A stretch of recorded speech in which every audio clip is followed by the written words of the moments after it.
बिहार के अंदर 7 फेज बहाली प्रक्रिया को लेकर के आज 29 नवंबर को खास दिन था। अभ्यर्थियों को ऐसा लग रहा था कि सरकार कहीं नियमावली के बारे में कुछ अपना स्टेटमेंट दे सकती है और नियमावली के बारे में कुछ ना कुछ या तो नियमावली रिलीज करने की बात कहीं ना कहीं आ सकती थी। ऐसा सभी कयास लगाए हुए बैठे थे, लेकिन शिक्षा विभाग ने ऐसा कुछ किया नहीं। शिक्षा विभाग की तरफ से ऐसा कुछ आया नहीं, कैबिनेट में ऐसी कोई मंजूरी मिली नहीं है। अब 7 फेज बहाली के लिए अभ्यर्थियों को ज़्यादा सतर्क होने की ज़रूरत है। सारे अभ्यर्थी हैं, चाहे वो प्राथमिक वाले हैं या फिर माध्यमिक वाले। आप एक कैबिनेट की और बैठक जो होगी वो इंतज़ार कर सकते हैं, लेकिन उसके बाद आप शांत नहीं बैठ सकते हैं। दरअसल आज पूरी जो कैबिनेट की बैठक हुई उसमें शिक्षा व्यवस्था के लिए अगर कुछ हुआ है तो सिर्फ निगेटिव ही हुआ है। सरकार के सामने एक सुप्रीम कोर्ट में एक फाइल सिविल केस ही दर्ज था, जिसमें दरअसल 226 आई थिंक जो प्रवक्ता थे, कहने का मतलब है एक लेक्चरर के तौर पे जो व्याख्यानकर्ता के तौर पे कार्यरत थे। आई थिंक कुछ लोग कार्यरत हैं भी, कुछ लोग शायद रिटायर्ड हो गए हैं। तो उनका केस फाइल था कि उन्हें पुराने नियमावली और सेवा शर्तों के अधीन समझते हुए उन्हें पेमेंट या जो कुछ भी है सब कुछ मिले। सरकार उसे स्वीकृत की है और उनको पुराने प्रावधान के तहत अगर उन्हें सब कुछ देने की बात कही गई है। उसके बाद एक खास मैंने उसमें एक चीज़ मैंने देखा कि कहा गया कि उनको पेमेंट सब कुछ रिलीज करने के बाद उन पदों को मरणशील समझ लिया जाए। कहने का मतलब है कि सारी बहाली अगर सरकार आपके सामने कहती है कि अभी तुरंत हम जा करके आपको रेगुलर बेस पे टीचर मान लेंगे, तो ये मुझे नहीं लगता, क्योंकि सरकार सारे जो रेगुलर बेस पे जो वैकेंसियां हैं वो धीरे धीरे ख़त्म करने की ही कोशिश कर रही है। अभी क्या है कि जो लोग पुराने टीचर्स हैं उनके वेतनमान, उनके हर चीज़, उन्हें जो भी मतलब उन्हें प्रोवाइड कराया जाता है फैसिलिटी, वो सारा ख़त्म किया जा रहा है। और ये 226 जो प्रवक्ता लोग हैं, प्रवक्ता मतलब अपना सब्जेक्ट फील्ड के जो व्याख्यानकर्ता लोग हैं, उन्हें ये पूरा पेमेंट सब कुछ उन्हें पुरानी प्रावधान के तहत जो लाभान्वित होने वाले हैं उनको वो दे करके और इन सीट को ख़त्म करने की बात कही गई है। अब 7 फेज बहाली प्रक्रिया में सम्मिलित होने वाले एसटीईटी के अभ्यर्थी, आप समझो अगर अगले कैबिनेट में आपके लिए कोई कुछ भी प्रावधान नहीं आता है और अगले कैबिनेट की जो बैठक होगी उसमें शिक्षा विभाग अगर लीपापोती करता है और कैबिनेट की बैठक में आपके लिए कुछ भी रिलीज नहीं होता है, तो शायद आपको न्यूज़ देखने से और आपके घर बैठने से कुछ होने नहीं जा रहा। कैबिनेट का जो आज जो स्टेटमेंट है ये बहुत कुछ क्लियर करता है।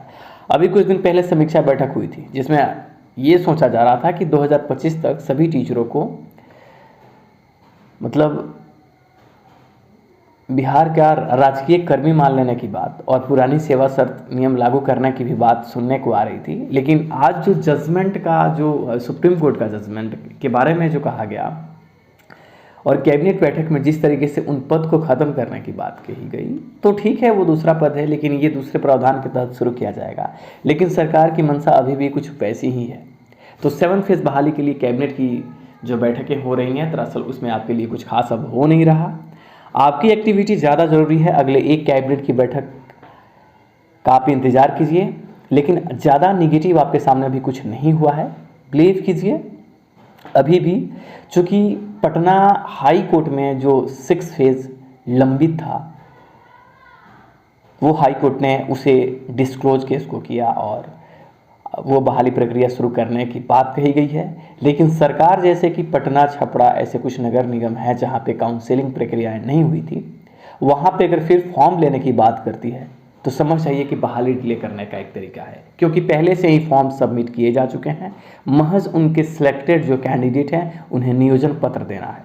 अगर सरकार नियोजन पत्र की जगह पे कोई और तितरमबाजी करती है तो सरकार का मंशा नहीं है। एसटीईटी के तमाम अभ्यर्थी सारे और 2011 वाले, यहाँ तक कि अब सभी लोग जो सम्मिलित होने वाले हैं, बिहार के शिक्षा व्यवस्था के लिए आप ये समझिए कि 7 फेज नोटिफिकेशन आपके हाथ में है। अगर एक कैबिनेट बैठक होने वाली है, आई थिंक 2-4 दिनों में तो नहीं, बृहस्पतिवार को अगर होता है तो होता है, या फिर अगले मंगलवार को कैबिनेट की बैठक हो सकती है। उसमें अगर सरकार कुछ भी क्लियर आपके सामने आकर के नहीं करती है तो आप समझ लीजिए कि आपको अपनी लड़ाई के लिए आपको आगे आना होगा। लोकतंत्र में जो सरकार होती है वो भी अपनी लड़ाई के लिए सब कुछ झोंक देती है ना। दंड भेद सारी नीति का प्रयोग कर सकती है। खैर, आप तो बिहार निर्माता हैं, आपको क्या करना चाहिए? आप खुद समझदार हैं, क्योंकि हम जैसे लोग अगर कुछ कहते हैं तो किसी किसी को ज़्यादा अच्छा लग जाता है हमारी बातें। तो आप समझदार हैं। अगर अगले कैबिनेट में शिक्षा विभाग के लिए कुछ खास नहीं होता है, कैबिनेट में कुछ मंजूरी अगर नहीं मिलती है, तो सरकार बहाली तो करेगी। एक बात याद रखिए, मैं बार बार कहता हूं कि बहाली होने जा रही है। मैं अभी भी कह रहा हूं कि बहाली के लिए सकारात्मक आउटकम है, अभी भी है, और हाई कोर्ट का ये जजमेंट का क्लोज होना ये साबित करता है कि सरकार आगे बढ़ रही है। लेकिन सरकार कब तक खींच करके ले जाना चाह रही है, कब करना चाहती है? अगर सरकार की बातों पे हम कायम रहें तो ये क्लियर नहीं है कि सरकार बहाली कब करेगी। करना तो है ही। कैबिनेट में शिक्षा, देखिए, हम दरअसल आपके सामने लाइव आते हैं या फिर कोई भी अपडेट आपको देते हैं तो मेरा पूरा फोकस रहता है बहाली के ऊपर। तो मैं कोई भी इंफॉर्मेशन और जानकारी आपको सिर्फ बहाली से रिलेटेड ही जानकारी आपके सामने मुहैया कराता हूँ। और आज कैबिनेट में जो शिक्षा व्यवस्था के लिए जो बातें कही गई है वो यही दर्शा रहा है कि आगे भविष्य में भी जो शिक्षक होंगे, दरअसल उनको सरकार नियोजन के ही तौर पे रखने का प्लान कर रही है।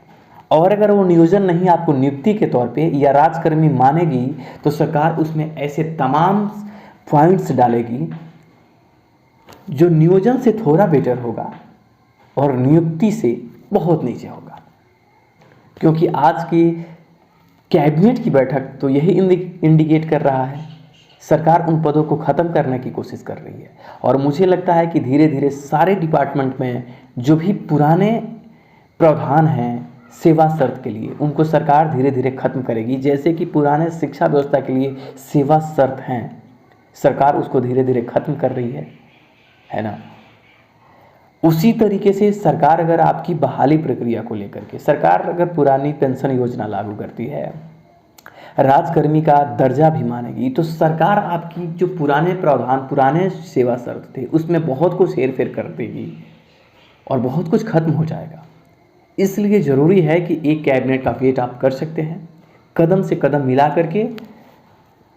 अब आप बैठिए मत। हाँ, इतना दिन जैसे कि आप बैठे इंतज़ार किए, सब कुछ ठीक है, सब कुछ ठीक चल ही रहा है, लेकिन अब समय आ गया है कि आप इंतज़ार कीजिए कि अगला बैठक कब हो रहा है। हालांकि बहुत कुछ क्लियर हो सकता है, लेकिन एक्टिव रहिए। बहाली के संकेत अभी भी निगेटिव नहीं है। मैं अभी भी कह रहा हूँ, निगेटिव नहीं है। हमारी 7th फेज बहाली के लिए और विशेष करके माध्यमिक बहाली के लिए सरकार अभी भी तत्पर है। जी हाँ, 7th फेज बहाली के लिए सरकार अभी भी एक्टिव है। भले आज कैबिनेट में मंजूरी मिली हो या ना मिली हो, लेकिन समय को समझते हुए आपको सेकंड अपना वे बना करके रखना है कि अगर कैबिनेट की मंजूरी नहीं मिलती है, फिर आप मूव कीजिए अपने प्लान पे, ताकि बहाली प्रक्रिया जो है वो शुरू हो जाए।